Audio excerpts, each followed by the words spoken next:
Through the dancing flames of a gasoline fire, 3 bodies lie motionless on sun-baked Texas asphalt. Red droplets trail toward Mendoza's furniture, where inside, Diego Morales holds a revolver to store owner Maria Mendoza's temple, her husband.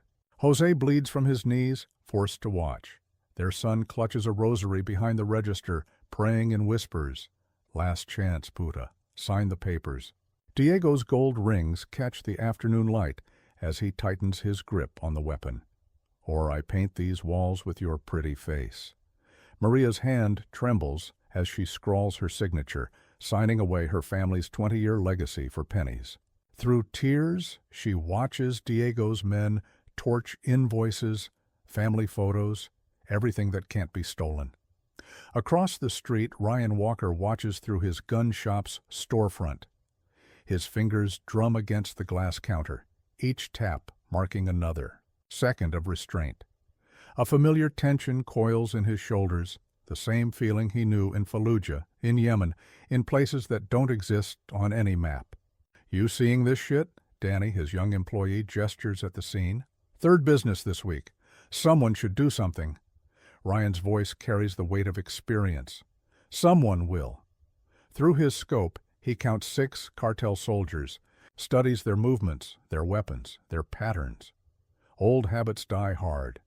He catalogs the Desert Eagle on Diego's hip, the MP5s his men cradle like security blankets, the Chinese knockoff ARs that would jam in a real firefight, Sheriff Lisa.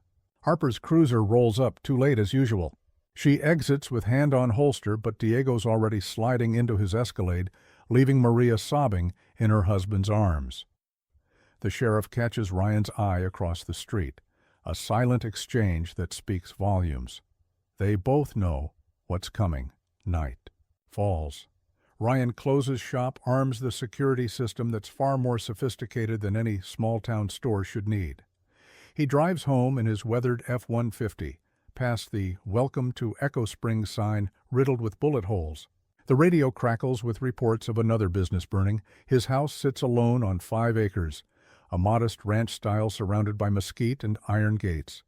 Inside, past the family photos he keeps out of habit, the basement tells a different story. Gun racks line reinforced walls, tactical gear that's seen more action than peace. A workbench where he maintains weapons with religious devotion. The burner phone he keeps for emergencies buzzes. A text from an old teammate. "Cartel moving heavy. Into Echo Springs, Los Lobos, nasty bunch. Watch your 6." Ryan sets the phone down, walks to his safe. Inside, past the civilian-grade weapons, lies a custom-built rifle that's never appeared in any inventory. His fingers trace the barrel, muscle memory from 1,000 missions flooding back. "Not yet," he whispers, "but soon." Dawn breaks. Ryan arrives early to open shop, finding Danny already waiting. The kid's face is ash-white, hands shaking as he holds out his phone. A video plays, Diego Morales, standing in front of the burned-out husk of Mendoza's furniture, speaking directly to camera. Echo Springs belongs to Los Lobos now. Everyone pays, everyone obeys, or everyone burns. The message ends with Maria Mendoza's signature forced at gunpoint, blood spatter staining the corner. Ryan's jaw tightens. He unlocks the store, flips the sign to open, and begins his morning inventory.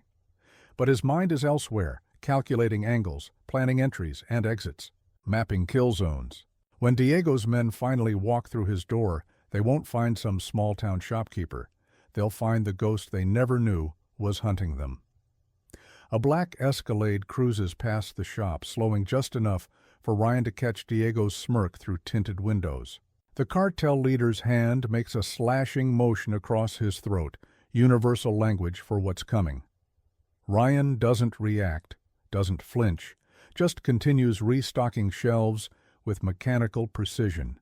But inside, a switch has flipped. A door has opened to a dark place he thought he'd left behind. Danny watches the Escalade disappear around the corner. "What do we do?" Ryan's voice is ice-cold calm. "We get ready." He moves to the register, pulls out a ledger, but instead of sales figures, the pages contain detailed notes. Cartel movements, personnel, vehicles, patterns. 3 weeks of reconnaissance, disguised as a shopkeeper's routine. The war hasn't started yet. But Ryan Walker is already fighting it.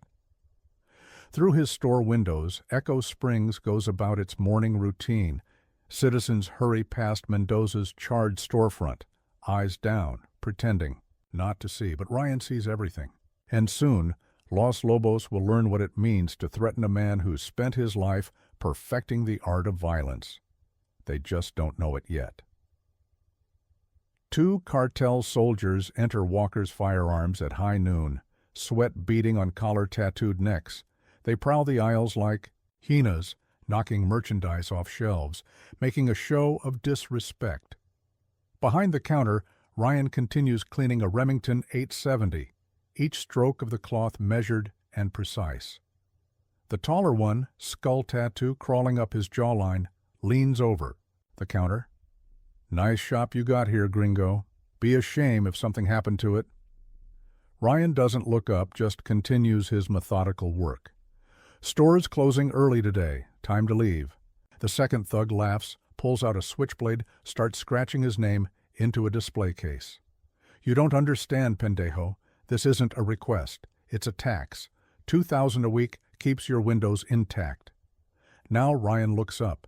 His eyes lock onto the blade-wielding thug with sniper's focus. "Last warning, leave." The skull-tattooed one reaches for his waistband. Before his fingers touch steel, Ryan's hand shoots out. The Remington stock connects with throat cartilage. As the man gags, Ryan vaults the counter, disarms the knife wielder. With a wrist lock that snaps bone, the skull-tattooed thug recovers, throws a wild haymaker. Ryan slips inside his guard, drives an elbow into his solar plexus. Both men hit the ground, one clutching a broken wrist, the other gasping for air. "Tell Diego something for me." Ryan's voice remains calm, almost gentle.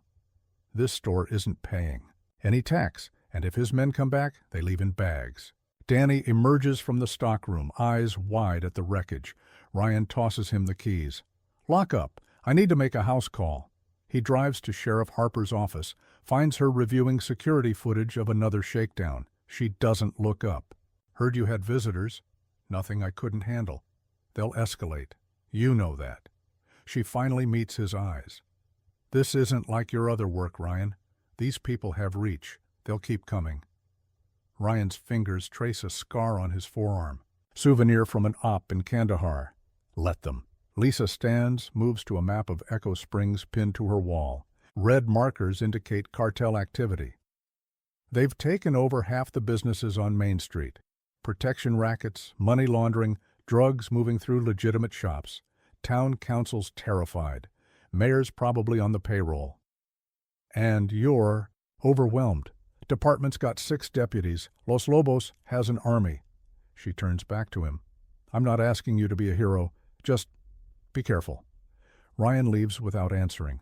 On the drive home, he spots Diego's Escalade parked outside the Thirsty Cactus, Cartel's new favorite watering hole. He parks across the street, watches through his windshield as Maria Mendoza's teenage son bus tables, fresh bruises visible. On his arms, another family forced to work off protection debt. His phone buzzes. Text from Danny. They're back, more of them, with guns. Ryan U-turns, tires screeching on asphalt. He can see smoke rising from the direction of his shop before. He rounds the corner, 3 cartel vehicles block the street. Fire blooms from a Molotov cocktail sailing through his front window. He doesn't hesitate. The F-150 accelerates, T-bones the lead vehicle. Glass shatters, metal screams. Ryan's out before the airbag deflates, combat knife already in hand. The first cartel soldier catches a blade between ribs. The second takes a throat strike that drops him, gurgling. Gunfire erupts. Ryan rolls behind a burning car, draws the compact .45 from his ankle holster. 3 shooters, poor trigger discipline, spraying rounds like amateurs. He waits for a magazine change, then moves. 2 headshots, 1 center mass, textbook efficiency. Danny stumbles out the back door, coughing smoke. Holy shit, you just... They were gonna... Get in your car. Go home. Don't come back until I call." Ryan surveys the carnage as sirens wail in the distance. 6 bodies, shell casings everywhere. His store's front window shattered, smoke pouring out. A message painted on his door in red, "You're dead, gringo." He steps through broken glass, past burning merchandise, to his office. The false back of his gun safe swings open. Inside, specialized hardware from his past life, suppressors, thermal optics, things that aren't supposed to exist. Time to wake. Up old ghosts. Sheriff Harper arrives as Ryan's loading bodies into the cartel's own vehicles. She takes in the scene, holsters her weapon. Jesus Christ, Ryan! They made their choice. This will bring war. Ryan closes the trunk on the last body. War was always coming. Now they'll just take me seriously. I can't protect you. I never asked you to. He hands her a flash drive. Security footage. Edit it before it reaches evidence. For both our sakes. She pockets the drive, hesitates. Ryan, what you did before, in the service. The things you were trained for. Echo Springs isn't ready for that kind of violence. He looks at his burning store, at the blood mixing with broken glass. Echo Springs better get ready, because Los Lobos just learned the hard way. Some sheep are really wolves in disguise. Pre-dawn darkness blankets Echo Springs. Ryan moves through his store's burnt-out shell, salvaging what he can. The acrid stench of smoke still hangs heavy.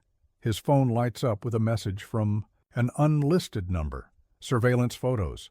Danny leaving his apartment. Danny at the grocery store. Danny pumping gas. The message reads, "Your boy dies slow unless you pay. $50K by sunrise." Ryan's jaw clenches. He accesses a hidden server, pulls up the feed from micro-sized trackers he planted on every cartel vehicle that's cruised past his shop. 5 blips scattered across town. 1 stationary at an abandoned meatpacking plant on the outskirts. He moves. To his secret armory, selects with surgical precision, suppressed MK-23, combat knife, ceramic plate carrier under a black windbreaker. No margin for error. Not with Danny's life on the line. The meatpacking plant squats against the desert, like a concrete tomb. 2 guards at the entrance, passing a cigarette. 3 vehicles parked. Outside. Ryan circles the perimeter, noting cameras, sightlines, potential exfil routes. Through thermal optics, he counts 8 heat signatures inside. A scream echoes from within, Danny's voice. Ryan's muscles coil, but he forces patience. Emotion gets men killed. He learned that lesson in places whose names he's tried to forget. He waits until a guard steps away to relieve himself. 1 throat slash, 1 body drag. The second guard turns just in time to catch a knife in his carotid. Both dispatched without a sound. The plant's interior is a maze of rusty machinery and dripping pipes. Ryan moves like a ghost, years of CQB, training taking over. Another scream guides him deeper. Around a corner, he spots Danny tied to a chair, face bloody. 4 cartel soldiers playing cards nearby, weapons within arm's reach. Ryan draws his blade. The first man dies before his cards hit the table. The second reaches for an AK, catches a thrust under the jaw. The third manages to level his weapon before a thrown knife finds his eye. The fourth gets off 2 wild shots before Ryan closes. The distance snaps his neck with mechanical precision. Jesus Christ. Danny stares at the bodies through swollen eyes. They said they were going to video it. Send pieces to you until... Can you walk? Think so. Ribs are bad, though. Ryan cuts him free, helps him up. 2 more heat signatures in the building. Stay close. They find the remaining cartel soldiers. In what used to be the plant's office, one films with a phone while the other beats a bound figure, Jose Mendoza. The furniture store owner's face is unrecognizable, pulped by hours of torture. Ryan's entry is explosive. The filmmaker's skull cracks against a filing cabinet. The torturer draws a pistol, but Ryan's faster. 2 rounds center mass. Jose slumps. In his restraints, barely conscious. "Maria," he whispers through broken teeth. "They took Maria." Ryan's phone buzzes. Another message. A video. Maria Mendoza kneeling before Diego himself, the cartel leader's gold rings glinting as he strokes. Her hair? The caption reads, "Now it's personal, soldier boy. Danny helps Jose to his feet. Ryan, what do we do? Get him to the hospital. Tell Harper what happened, then get out of town. Don't argue. What about you? Ryan checks his weapon, face carved. From stone. I'm done playing defense. He accesses the tracker data again. The largest cluster of signals leads to a compound just across the Mexican border. Diego's base of operations. Ryan memorizes the layout, then deletes the data. What he's planning isn't sanctioned, isn't legal. The kind of mission that doesn't exist until it's over. His truck idles in the pre-dawn gloom. Inside his safe house, he uncovers hardware from his darkest operations, specialized breaching charges, thermal and NV hybrid optics, communications jammers, tools for the kind of work that requires plausible deniability. The phone buzzes one final time, a picture of Maria, terrified but alive, holding today's newspaper. Below it, coordinates and a message. Come alone or she dies. You have 1 hour. Ryan studies the image, noting details others would miss. The angle of shadows, the pattern of Maria's bruises, the reflection in Diego's sunglasses. Intelligence gathering was always his specialty, and now every scrap of data feeds the kill plan. Forming in his mind, he sends one text to Sheriff Harper. Medical team on standby. Things get loud tonight. The arsenal laid out on his workbench tells a story of violence to come, each weapon checked, cleaned, loaded with the precision of a surgeon preparing instruments. Ryan's hands move with practiced efficiency, muscle, memory from countless missions. Dawn approaches. In the distance, cartel vehicles prowl the streets of Echo Springs like hungry wolves. But they don't realize they're no longer the predators. The specialist they awakened is bringing war to their doorstep, and this time there won't be any warnings. A lone guard patrols the perimeter of Diego's compound, assault rifle slung carelessly over his shoulder. He never sees the garrote, never feels the precise application of pressure that severs consciousness. In seconds, Ryan lowers the body silently, drags it into shadow. 1 down. 23 to go. The compound sprawls across 2 acres of desert hardpan. Ryan's reconnaissance was thorough. 3 hours of thermal imaging, mapping patrol patterns, identifying blind spots. He moves like liquid darkness between security cameras, their feeds already looping empty corridors, thanks to a hack that would make his old NSA contacts proud. Inside the guard shack, 2 men watch soccer on a small TV. The first dies reaching for his sidearm. The second manages half a scream before Ryan's knife finds his throat. On their monitors, Maria Mendoza sits bound in a basement room, 2 guards flanking her. Diego paces nearby, phone to ear, gesturing angrily. Ryan places breaching charges at strategic points around the compound. Insurance for when things get loud. And they will get loud. He checks his watch. 15 minutes until his deadline. Time to move. The basement access is through the kitchen. 3 cartel soldiers play cards, weapons leaning against the wall. Amateur hour. Ryan rolls a flashbang through the doorway. The explosion of light and sound is his cue. 3 shots, 3 bodies, no witnesses. He descends concrete stairs, suppressed. MK-23 leading the way. Voices echo from below. Diego barking orders in Spanish. Ryan catches fragments. Bring the woman. Make him watch. Send pieces back. The basement is a maze of storage rooms and wine cellars. Ryan moves methodically, clearing corners, maintaining awareness. A guard rounds the corner, spots him. The guard's hand moves for his radio. Ryan's bullet takes him through the eye before his fingers touch it. More voices. Closer now. Ryan presses. Against a wall, edges to the corner. Through a reflection in broken glass, he sees them. Maria tied to a support beam, face bruised but defiant. 4 guards with automatic weapons. And Diego, pacing like a caged animal, that gold ring catching. Fluorescent light as he checks his watch. Your boyfriend's late, Diego snarls at Maria. Maybe he needs motivation. He pulls out a knife, approaches her. Which finger should we send first? Ryan throws his last flashbang. The basement erupts in chaos. He's through the door before The bang fades, MK-23 barking death. 2 headshots, 1 center mass. The 4th guard manages to spray rounds wildly before catching lead in the throat. Diego recovers faster than expected, grabs Maria as a shield. His knife presses against her carotid. "Drop it! Drop the fucking gun or she bleeds!" Ryan's weapon doesn't waver. "You're assuming I care about collateral damage? You think I'm stupid? I had you watched, studied.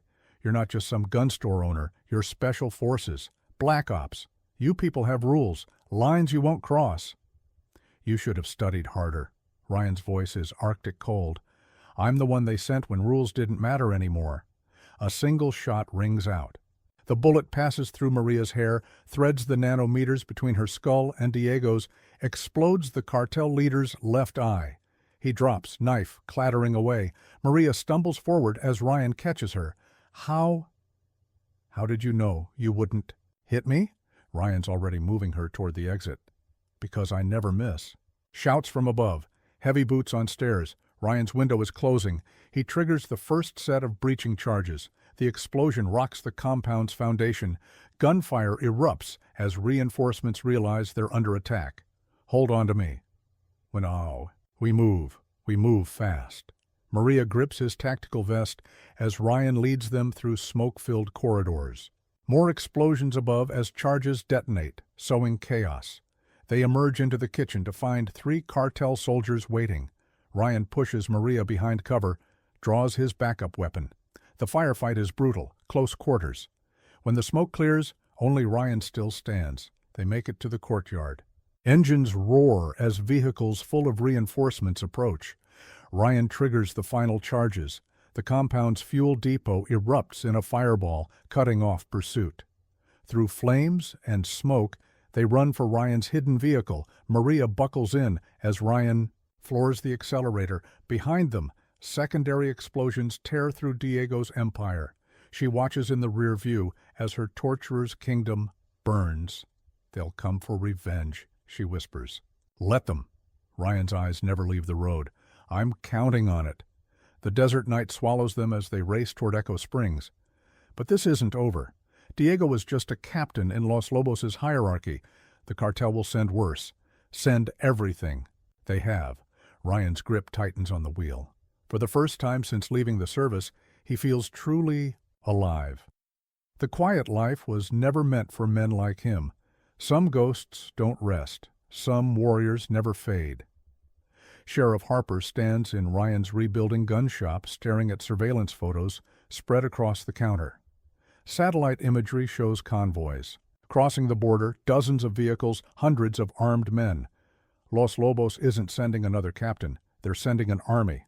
Javier Quintero. She taps a photo of a hard-faced man exiting a helicopter. Their enforcer. Makes Diego look like a choir boy. He's leveled entire towns in Mexico. Now he's coming here. Ryan continues mounting armor plates to his windows, voice measured. "Good. Saves me the trouble of hunting him down. This isn't just about you anymore." Harper throws down more photos. Cartel soldiers embedding throughout Echo Springs, watching schools, churches, everywhere Ryan's helped people. "They're going to burn everything you protected, everyone you saved. Then we evacuate the town. Half these people can't afford to leave. The other half are too stubborn." She moves closer, lowers her voice. "Ryan, I've got 3 deputies left. The others took cartel bribes or disappeared. We need help." Already handled. Ryan pulls up security feeds on his laptop. Familiar faces appear. Rough men setting up sniper positions on rooftops, rigging explosives at choke points. Old teammates, they owed me favors. Jesus, how many? Enough. He checks his watch. Town council meeting in 10 minutes. Quintero will make his play there. Try to turn the city officially against me. And you're just going to let that happen. Ryan's smile is razor sharp. I'm counting on it. The town hall buzzes with fearful energy as Quintero takes the podium. His English is perfect, his suit expensive. A businessman's veneer over a killer's soul. The mayor practically trembles beside him. People of Echo Springs, Quintero begins, I represent legitimate business interests that your town has tragically misunderstood. Yes, mistakes were made. Overeager employees acted without authority. But now I'm here to make things right. In the back, Ryan watches through rifle scope from a second-story window.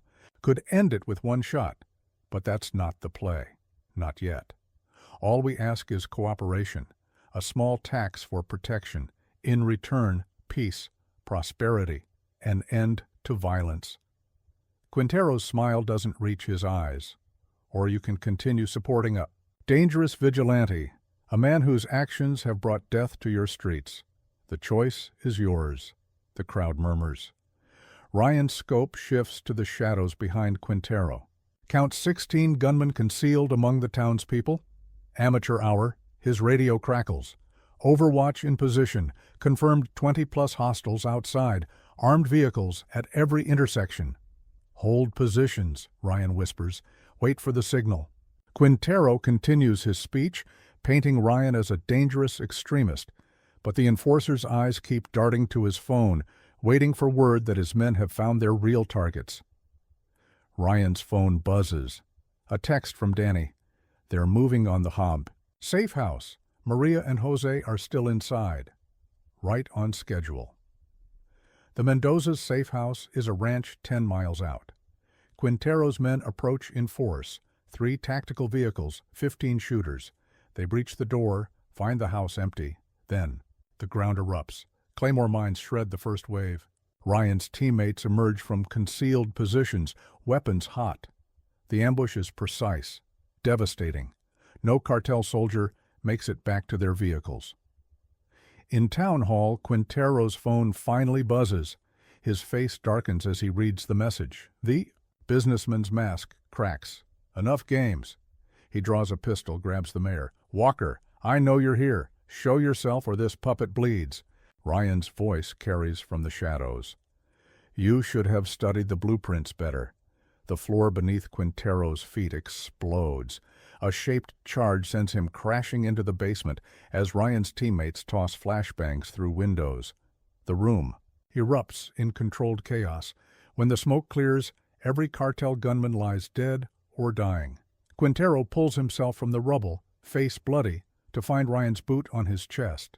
The funny thing about reputation, Ryan says conversationally, is it works both ways.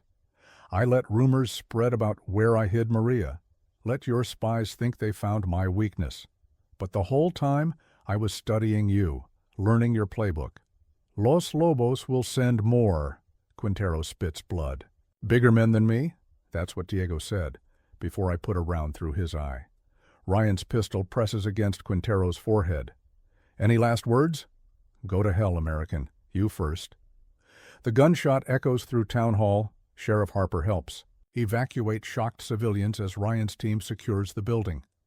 Outside, sirens wail. The war for Echo Springs isn't over, but the balance of power has shifted. Ryan's radio crackles again. Multiple vehicles approaching. From the south, heavy weapons. Cartel's bringing everything they've got. Good.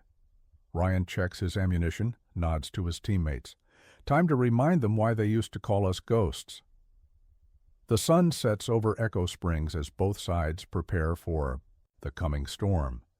In the distance, engine sounds grow louder. The real war is about to begin. Tracers slice through the twilight as 50 cartel gunmen assault Echo Springs' main street. Ryan's voice remains steady over the radio, coordinating his team's defense. Marcus, shift fire to the pickup crews. Sarah, they're trying to flank through the alley behind you. From his position in the bell tower, Ryan's Barrett 50 cal eliminates cartel vehicles with surgical precision. Engine blocks explode, drivers slump, but still they come, waves of them, determined to overwhelm through sheer numbers. Sheriff Harper's voice crackles through his earpiece. Ryan, they've breached the east barricade. Deputies are pinned down at the courthouse. Through his scope, Ryan spots cartel soldiers setting up a heavy machine gun nest. His crosshairs settle on propane tanks they're using for cover. One round. Multiple problems solved. The explosion rocks the street. Harper's deputies scramble to safety as burning cartel members scream. Ryan's already shifting targets, mind calculating distances, wind speed, ammunition remaining. Like breathing, like prayer. Contact, Marcus shouts over comms. Technical with a 50 cal, approaching from...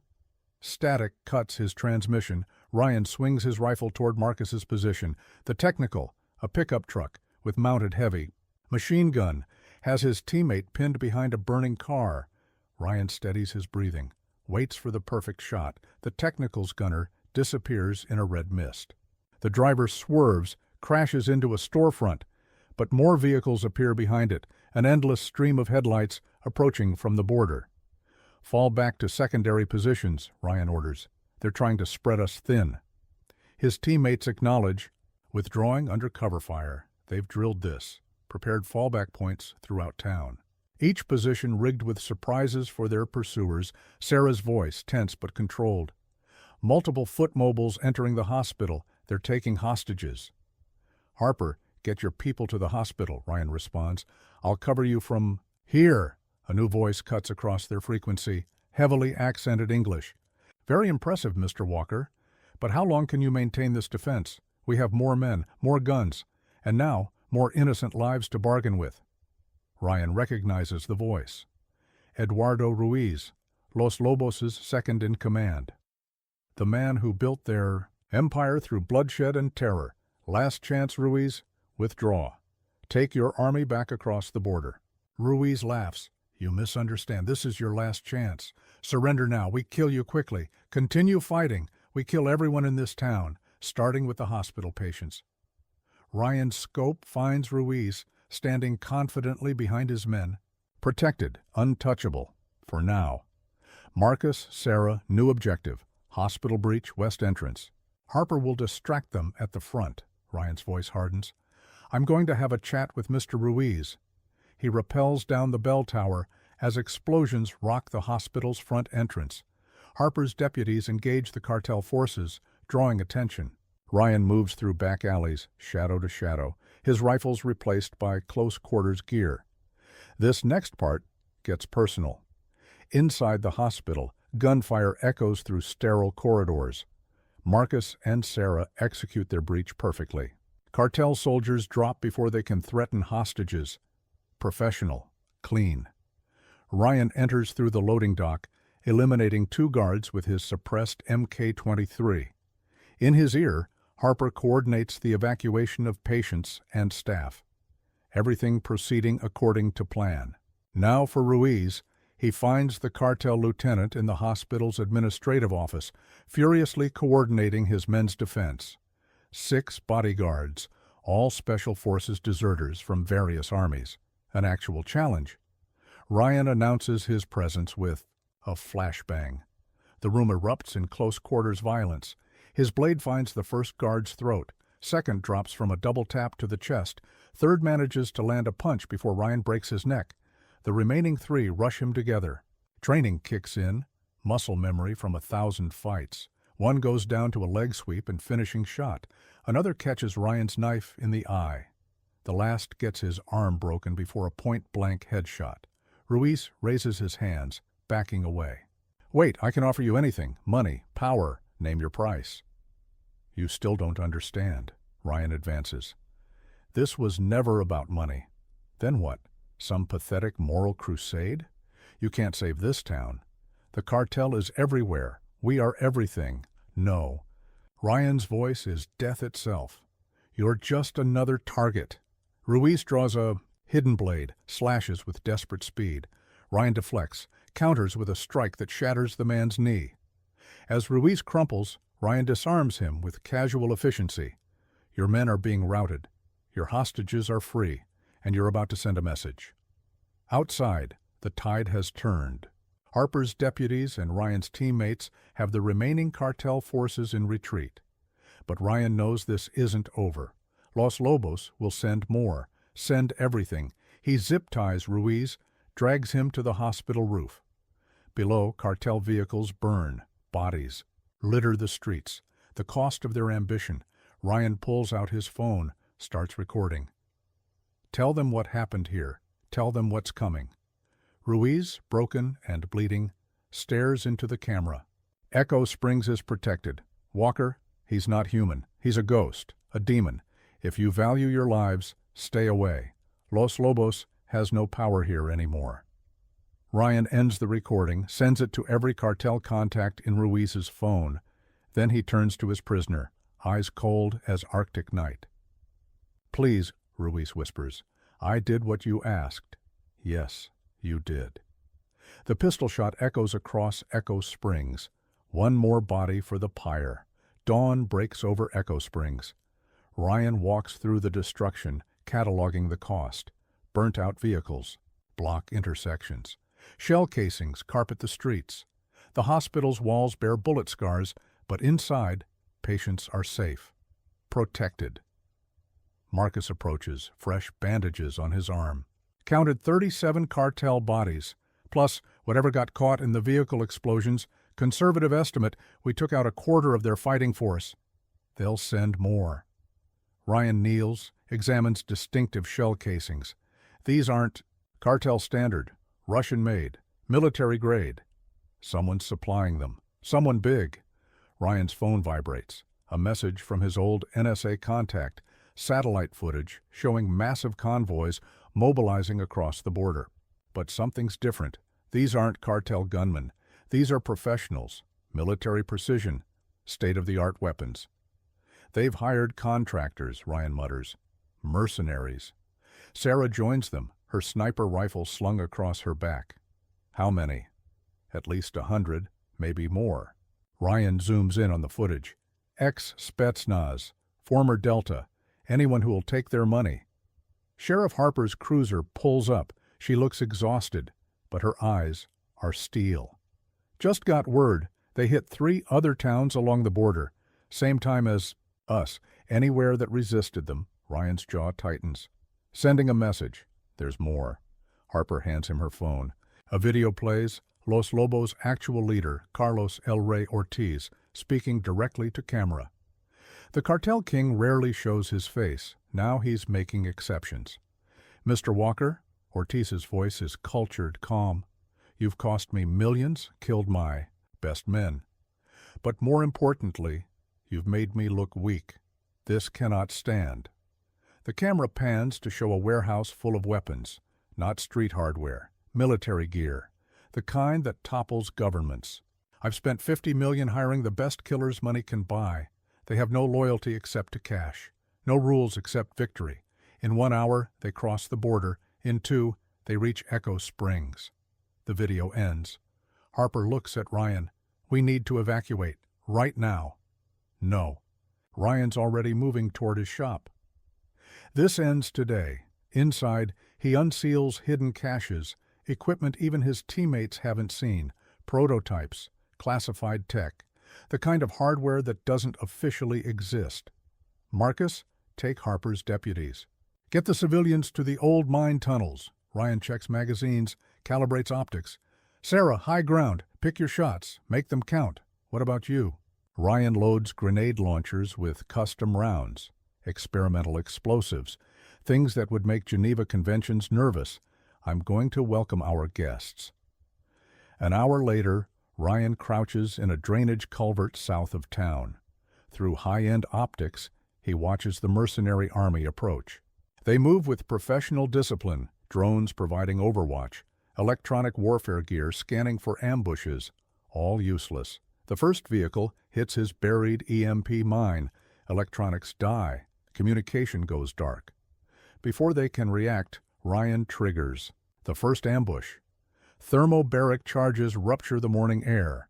When the smoke clears, 8 vehicles burn. The mercenaries respond with mechanical precision. Counter-ambush protocols, textbook response. But Ryan wrote different books. He engages. At distance, the Barrett speaks. Command elements die. The army fragments into smaller units, easier to isolate. Eliminate. Sarah's voice over comms. Multiple teams breaching north perimeter. They've got our range. Keep them occupied. Ryan's already moving. These aren't cartel thugs. These are professionals. They adapt, learn, hunt. A mercenary team corners him in an abandoned warehouse. 6 men, ex-military. They clear corners, watch angles, maintain discipline.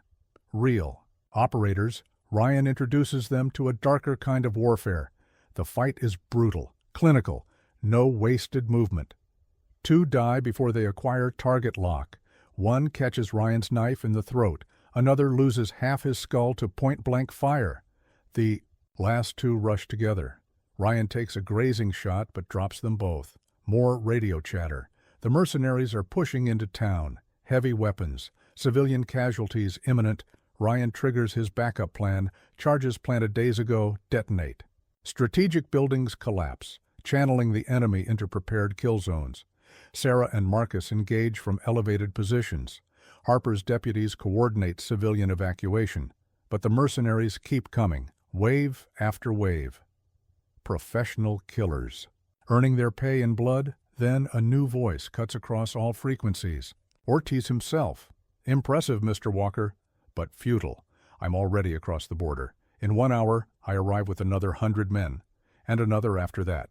How long can you keep this up? Ryan patches into the cartel leader's private channel.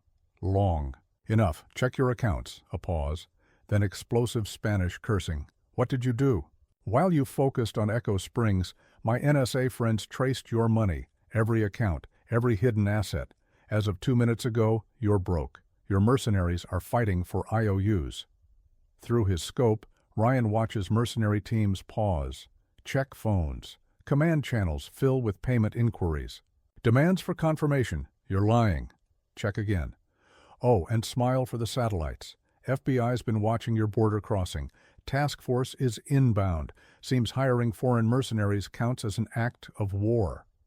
Ortiz switches frequencies, desperately, trying to maintain control, but his army is already disintegrating. Professional killers don't die for free. Ryan's voice carries across all channels. New deal. Anyone still fighting in 5 minutes dies. Anyone walking away lives. Payment's been transferred to numbered accounts. Check your phones. The exodus begins immediately. Mercenaries withdraw in orderly retreat.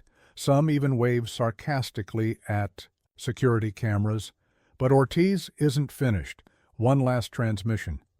You think this is over? I'm still coming.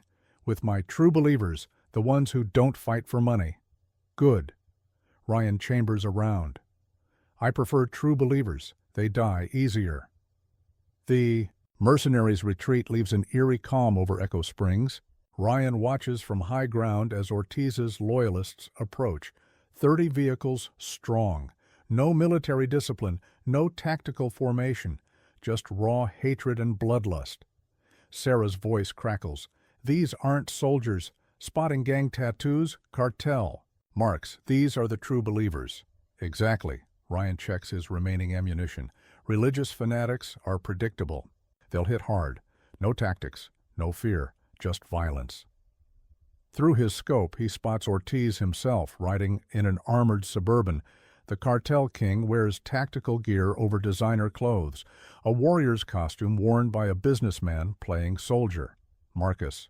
Sarah, defensive positions only. These aren't professionals. They'll get sloppy, frustrated. Let them make mistakes.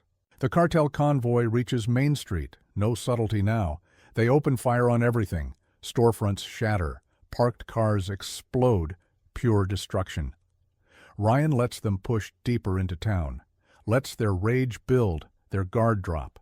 Then he springs the trap. Remote charges transform abandoned vehicles into shrapnel bombs. The convoy's lead elements disappear in flames and screaming metal. Rear vehicles crash into burning wreckage. The true believers respond exactly as predicted. No organized response, no tactical retreat.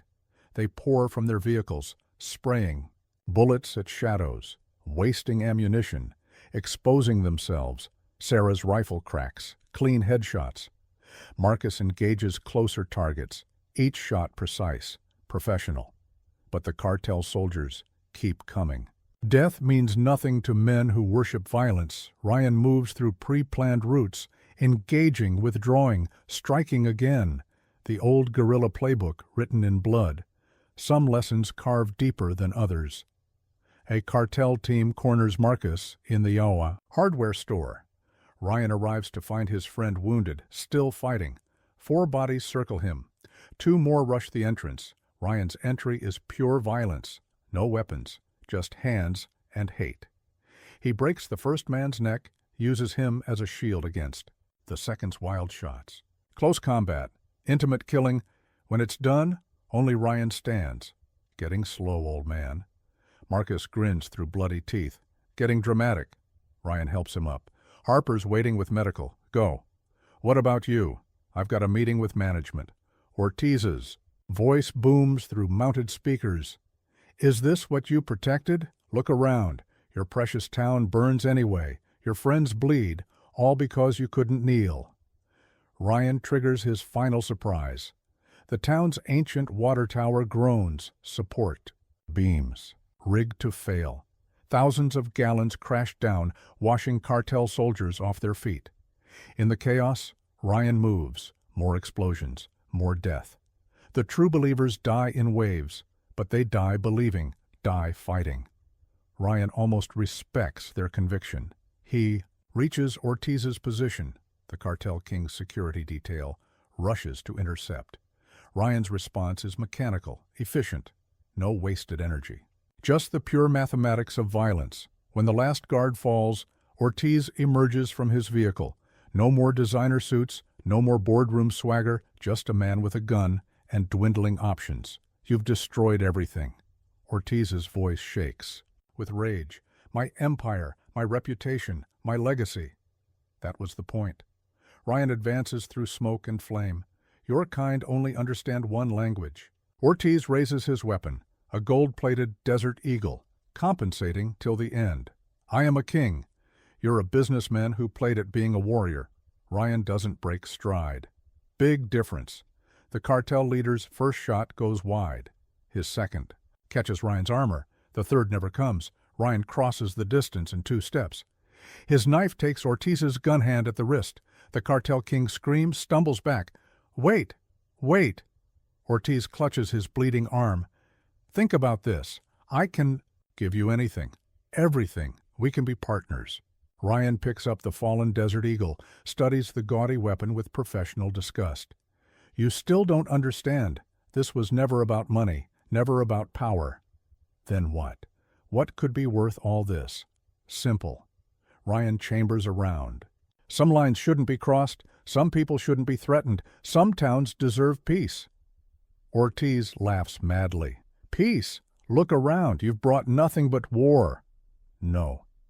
Ryan's voice is winter cold. I brought justice. The gold-plated desert ear. Eagle barks once. Ortiz crumples, eyes wide with final understanding. Around them, Echo Springs burns, but fires can be rebuilt from. Some cancers require surgery. Sarah's voice in his ear. Cartel forces in full retreat, crossing back into Mexico. It's over. Ryan looks at Ortiz's body, at the burning town, at the cost of keeping promises. No. Now we rebuild. Sheriff Harper appears through the smoke. Federal task force is 10 minutes out. You should go. My war, my consequences. Don't be stupid. Town needs you alive. Free. Ryan considers, nods. Keep the peace, Sheriff. That's the job. He melts into shadows as sirens approach. Echo Springs will heal. Order returns. But somewhere, in the dark, a ghost watches, waits, ready if evil rises again. Some warriors never truly leave the battlefield. Some protectors never abandon their posts. Some lines must always be defended, and in a small Texas town, a gun shop owner goes back to work, keeping darker skills sheathed, but sharp, always sharp, just in case. 3 months later, Echo Springs breathes again. Construction crews repair bullet-scarred buildings. Children play in streets once littered with shell casings. Life returns, resilient as desert flowers after rain. Ryan stands in his rebuilt shop watching Danny train new employees. The kids grown harder, wiser. Scars from cartel torture have faded, but the steel in his eyes remains. Some lessons mark deeper than flesh. The bell chimes. Sheriff Harper enters, coffee in hand.